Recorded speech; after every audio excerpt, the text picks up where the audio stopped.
Teori atom Dalton adalah teori mengenai atom yang dikemukakan oleh ilmuwan berkebangsaan Inggris yaitu John Dalton pada tahun 1808. John Dalton mengemukakan teorinya tentang materi atom yang dipublikasikan dalam A New System of Chemical Philosophy.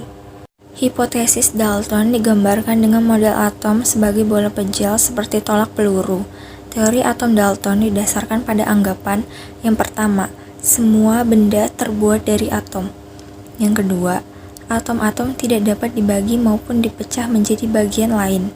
Yang ketiga, atom-atom tidak dapat diciptakan maupun dihancurkan. Yang keempat, atom-atom dari unsur tertentu adalah identik satu terhadap lainnya dalam ukuran, massa, dan sifat-sifat yang lain. Namun mereka berbeda dari atom-atom dan unsur-unsur yang lain. Yang kelima, perubahan kimia merupakan penyatuan atau pemisahan dari atom-atom yang tak dapat dibagi, sehingga atom tidak dapat diciptakan atau dimusnahkan. Sayangnya, teori Dalton tidak dapat menjelaskan bagaimana atom sebagai bola pejal dapat menghantarkan arus listrik. Padahal, listrik adalah elektron yang bergerak. Ia tak sempat membuktikan partikel lain dapat menghantarkan arus listrik. Teori atom Dalton dianut hingga ratusan tahun hingga akhirnya dipatahkan oleh ilmuwan selanjutnya. Perkenalkan, nama saya Ilham Maulana Putra. Saya dari kelompok 7. Di sini saya akan menjelaskan teori atom model Thomson. J.J. Thomson melalui eksperimen yang dilakukannya menggunakan tabung sinar katoda.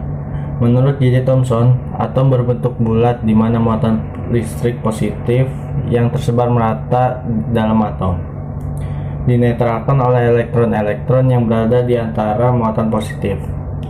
Elektron-elektron dalam atom diumpamakan seperti kismis dalam roti. Jadi ini adalah contoh bentuk atom dari teori Thomson. Jadi bentuknya bulat seperti bola pejal. Kemudian ada elektron yang tersebar di sini. Seperti ini contohnya.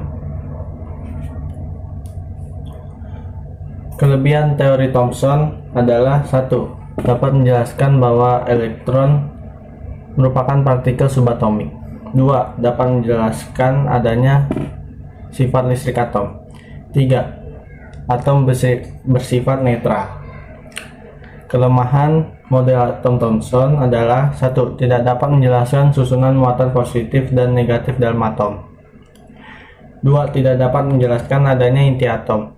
3. Tidak dapat menjelaskan percobaan hamburan sinar alfa pada lapisan logam emas tipis bahwa sebagian partikel alfa yang diteruskan, dibelokkan, dan dipantulkan yang dikemukakan oleh Rutherford.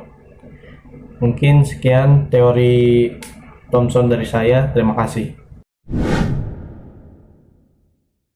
Perkenalkan, nama saya Nafiza Ira Tatia Maharani. Saya akan menjelaskan tentang model atom Rutherford. Pada tahun 1909, Rutherford melakukan eksperimen dengan menembakkan partikel alfa pada suatu lempeng logam yang sangat tipis. Sebagian partikel alfa tersebut diteruskan dan hanya sebagian kecil yang dihamburkan dan dipantulkan. Menurut Rutherford, massa atom tidak terdistribusi secara merata di seluruh volume atom, akan tetapi terkumpul di inti atom. Pada nukleus ini, muatan positif tersebar. Pada sisi lain, elektron berputar mengelilingi inti atom dalam lintasan melingkar. Atom terdiri atas inti atom yang bermuatan positif, dan hampir seluruh massa atom terpusat pada inti atom. Elektron mengelilingi inti atom dalam orbit tertentu. Nah, yang bulatan besar ini adalah inti atom. Dan yang bulatan kecil ini adalah elektron. Dan kawat ini sebagai lintasan yang dilewati oleh elektron. Kelebihan teori atom Rutherford adalah menemukan inti atom atau nukleus. Menemukan atom yang merupakan inti yang dikelilingi oleh elektron yang bermuatan negatif. Kekurangan teori atom Rutherford adalah tidak bisa menjelaskan spektrum garis atom hidrogen dan tidak bisa menjelaskan stabilitas atom. Assalamualaikum warahmatullahi wabarakatuh. Nama saya Zaskia Aulia Fadila Rahab dari kelompok 7. Di sini saya akan menjelaskan teori model atom Bohr. Sebelumnya saya akan menunjukkan kreativitas saya membuat seperti teori model atom Bohr.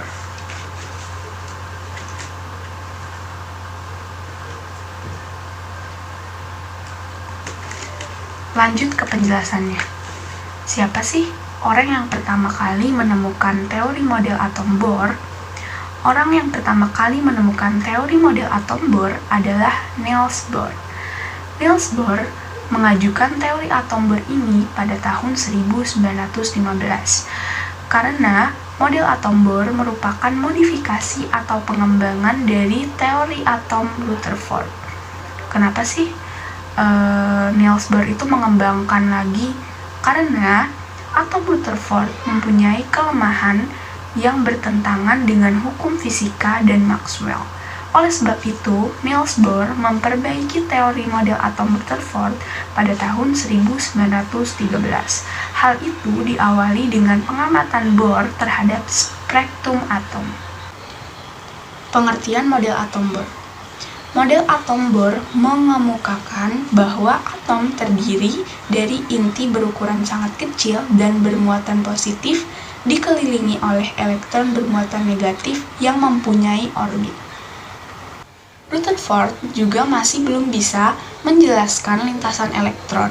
Oleh sebab itu, Niels Bohr mengemukakan bahwa yang pertama, atom terdiri atas inti atom bermuatan positif dan elektron bermuatan negatif yang bergerak mengelilingi inti atom.